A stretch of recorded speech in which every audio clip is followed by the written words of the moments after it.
Hello, you're listening to Olaf Reads.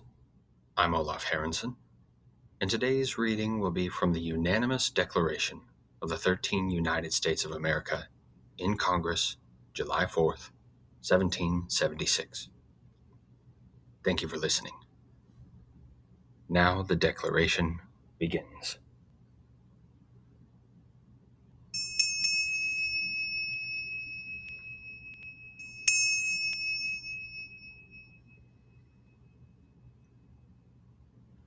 The Declaration of Independence, 1776.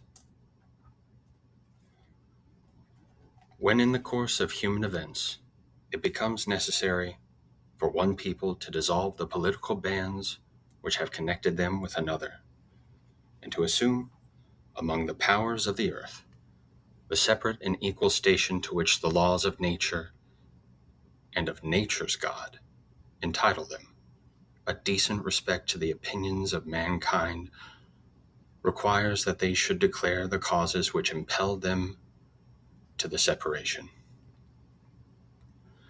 We hold these truths to be self-evident, that all men are created equal, that they are endowed by their Creator with certain unalienable rights, that among these are life, liberty, and the pursuit of happiness, that to secure these rights, governments are instituted among men, deriving their just powers from the consent of the governed, that whenever any form of government becomes destructive of these ends, it is the right of the people to alter or to abolish it, and to institute new government, laying its foundation on such principles and organizing its powers in such form as to them shall seem most likely to affect their safety and happiness.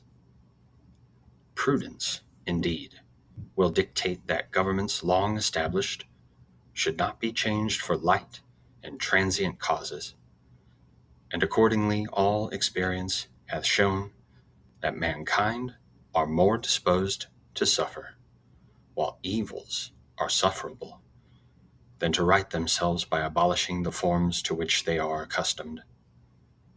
But when a long train of abuses and usurpations pursuing invariably the same object evinces a design to reduce them under absolute despotism, it is their right, it is their duty, to throw off such government, and to provide new guards for their future security. Such has been the patient sufferance of these colonies, and such is now the necessity which constrains them to alter their former systems of government. The history of the present King of Great Britain is a history of repeated injuries and usurpations, all having in direct object the establishment of an absolute tyranny over these states. To prove this, let facts be submitted to a candid world. He has refused his assent to laws, the most wholesome and necessary for the public good.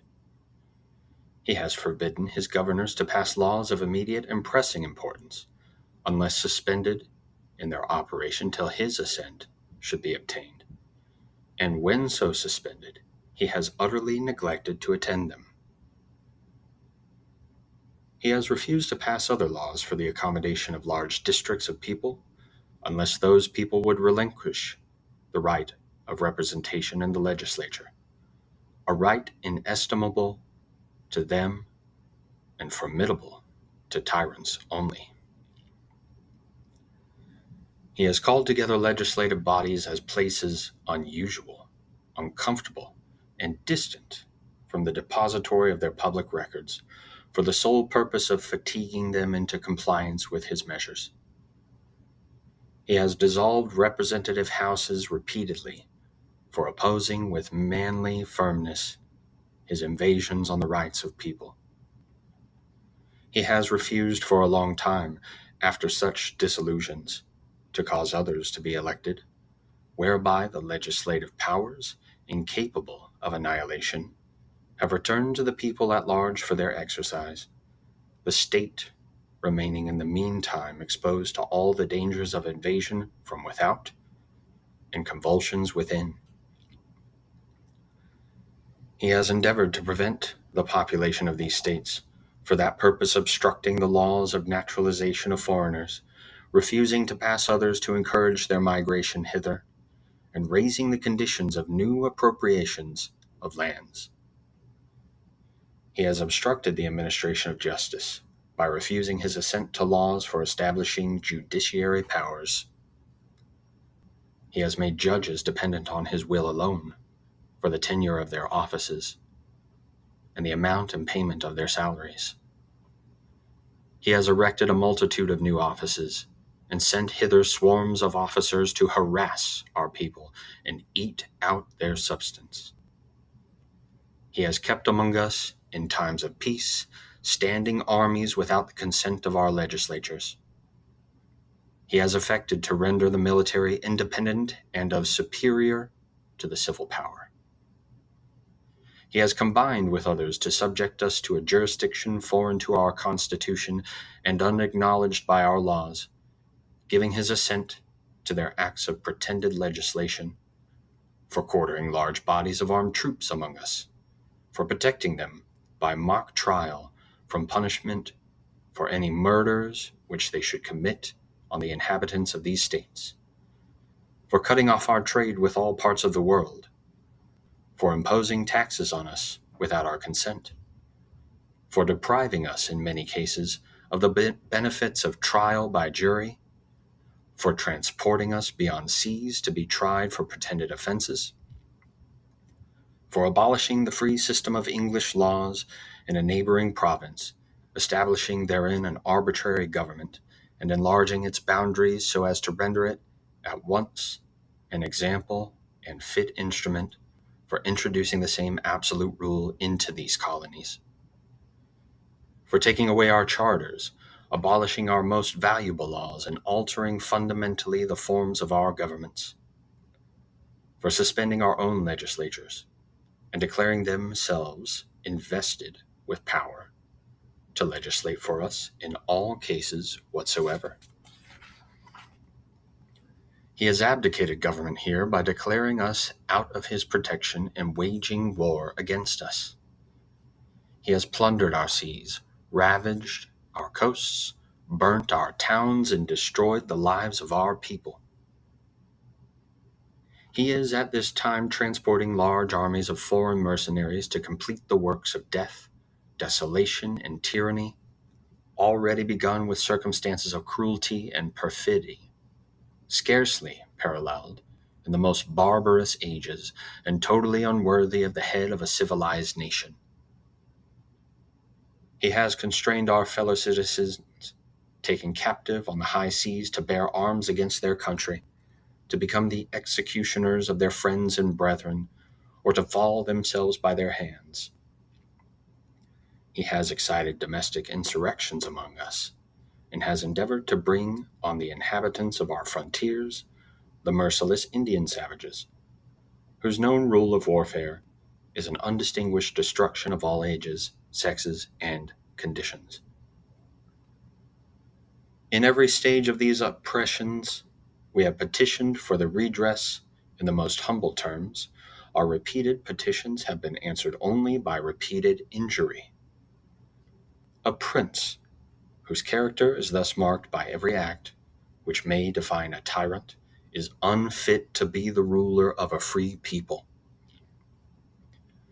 Nor have we been wanting in attention to our British brethren. We have warned them from time to time of attempts by their legislature to extend an unwarrantable jurisdiction over us. We have reminded them of the circumstances of our emigration and settlement here. We have appealed to their native justice and magnanimity, and we have conjured them by the ties of our common kindred to disavow these usurpations, which would inevitably interrupt our connections and correspondence. They too have been deaf to the voice of justice and of consanguinity.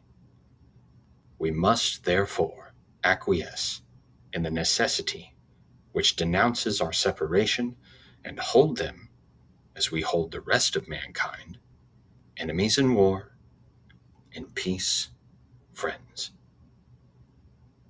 We, therefore, the representatives of the United States of America in General Congress, assembled, appealing to the Supreme Judge of the world for the rectitude of our intentions, do, in the name and by the authority of the good people of these colonies, solemnly publish and declare that these united colonies are, and of right, ought to be free and independent states, that they are absolved from all allegiance to the British Crown, and that all political connection between them and the state of Great Britain is and ought to be totally dissolved, and that as free and independent states they have full power to levy war, conclude peace, contract alliances, establish commerce, and to do all other acts and things which independent states may of right do. And for the support of this declaration, with a firm reliance on the protection of divine providence, we mutually pledge to each other our lives, our fortunes, and our sacred honor. And that is the end. Thank you again for listening. If you're enjoying Olaf Reads, please click those like and subscribe buttons to help support this show. And join me again for more readings and stories from mankind. Auf Wiedersehen.